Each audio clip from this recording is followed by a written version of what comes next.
Okay, new camera, same setup. Let's see how this goes. Welcome to the second episode of I Have Yet to Name This, where we're going to go over all of the biggest gaming news that has happened over the past week. First off, let's take an update on how the coronavirus is impacting Nintendo in two different ways. First off, Nintendo is no longer currently shipping new Nintendo Switches to Japan. And there's really two reasons for this. On the one hand, due to the impact of coronavirus on China, the production of new Nintendo Switches has been slowing down, and so there's just less that are being able to enter the market. And on the other hand, the demand for the Nintendo Switch has been a lot higher. A lot of people are finding themselves stuck inside, so they're looking for new ways to entertain themselves.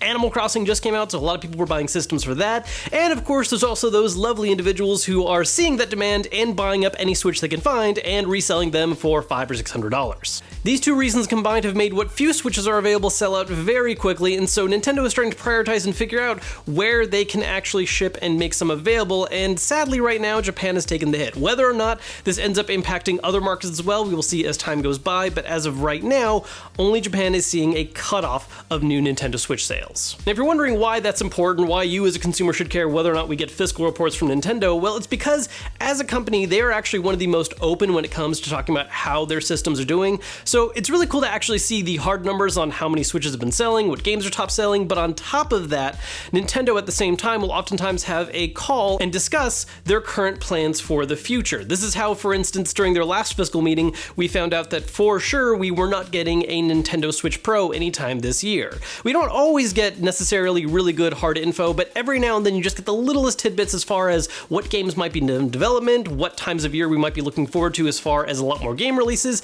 and maybe even just a hint of if there is some kind of new hardware on the horizon. Of course, since this is a fiscal report and not just some kind of convention or press conference, it's not something that's entirely canceled, it's just on hold for now. Currently, the plan is for them to have it in the beginning of May, when a lot of state of emergencies are going to be calming down across the world, at least presumably. One of the biggest pieces of news from last week is, of course, the reveal of the PS5 Controller, which is really the first official glimpse we have about anything for the system. I mean, we did have that one press conference that was very, very in-depth, but it didn't exactly make good talking points for a lot of normal, regular consumers out there, and this controller is really the first real look a lot of people are really excited to see. And the response to it has been a little bit mixed. I've seen some people love it, some hate it. I'm personally on the fence a little bit. I'm not a big fan of how it looks, although I am very curious to see how other colors or special designs might turn out instead. But as far as the grip design of it goes and the features it lists, including things like adaptive triggers, haptic feedback, and even a built-in microphone,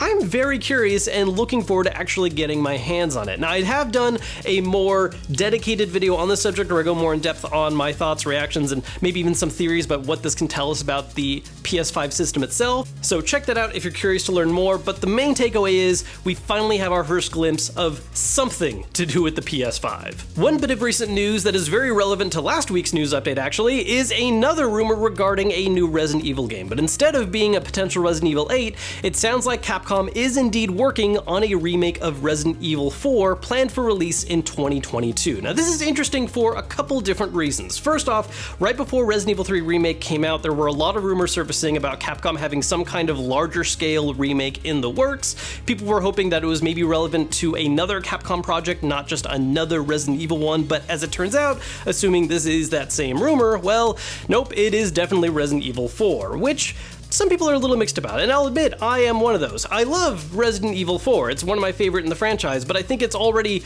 a really great game on its own, and it's been re-released how many times already, albeit not necessarily a full-blown remake. But because we are getting this, it's just a little weird to me because we're completely passing by Resident Evil Code Veronica, which some people don't necessarily think needs to be remade because it's kind of considered a side game, but honestly, it's basically Resident Evil 3.5. It was almost Resident Evil 3, in fact, before some changes behind the scenes, so it feels like a game that really should be getting a remake and get the same kind of treatment that Resident Evil 2 and 3 had, but it's not, and it looks like instead we're getting 4. The other thing that's interesting about this is if the Resident Evil 8 rumor is true, that it's coming out next year, and this Resident Evil 4 rumor is true, that it's coming out in 2022, it looks like Capcom is really trying hard to make Resident Evil a yearly release. Considering how back-to-back Resident Evil 7, 2, and 3 Remake are, if this trend continues, we might be getting a lot of Resident Evil games in the near future, assuming they keep selling well. For those of you that have been curious about Google Stadia but didn't necessarily want to pay the actual money for the Founders Bundle and jumping in early for the premium, well, there is some good news to at least try it out in that they have finally opened up the free version as well as offering a free 2 months of Pro. Now, the differences between these is the fact that with the full-blown free version, you can still stream games, except they cap out at 1080p instead of 4K, but you still need to buy the individual games, which can be really a bit of a hassle if you already own them in some other platform already.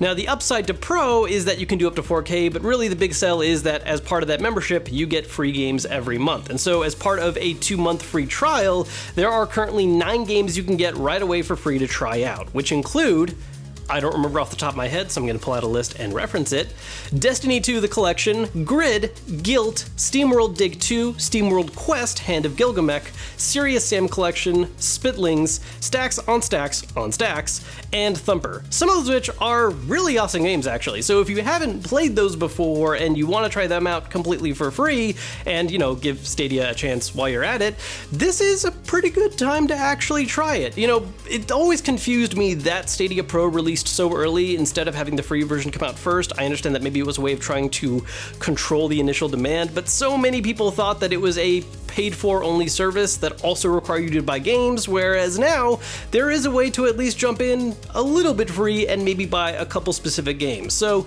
again, if you haven't gotten the chance yet and you're looking to play some bigger scale games, might be a good time to check it out.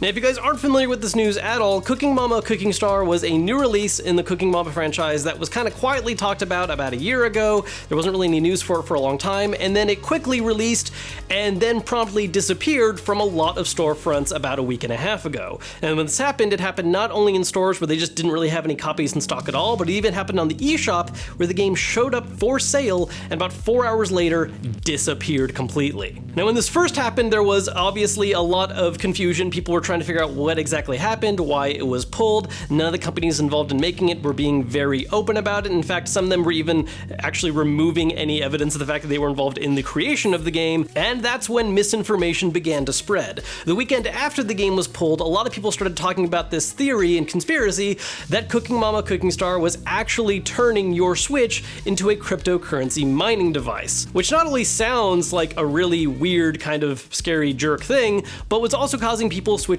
to overheat and drain batteries super fast. Now, in some people's cases, the overheating and battery drain issues are an actual real thing. As far as the cryptocurrency thing goes, no.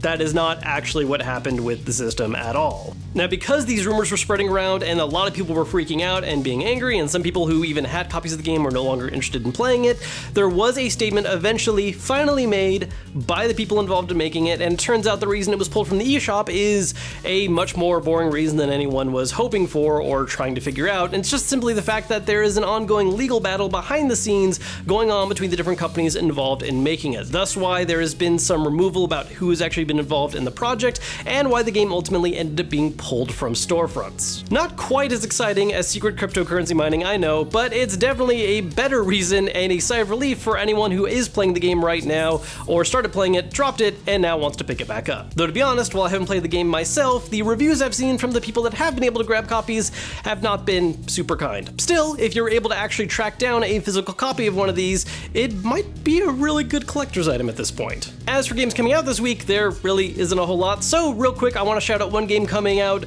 a week after, which is the Trials of Mana remake. There is a demo available for this right now on PS4 and Switch. If you love retro style JRPGs, this is a really fun one to check out. The original game took forever to come to the West. In fact, it just came out here last year, even though it was an SNES game. But this is a remake that looks a lot more promising than what they did with Secret of Mana. It'll be coming out on the 24th. Check out the demo if you haven't yet. That's it for the biggest news this past week. I've got a couple accessory reviews on the horizon, so if you've been waiting for some more controller coverage or just some more cool stuff to pick up for your Switch, look forward to that, and I will see you guys later.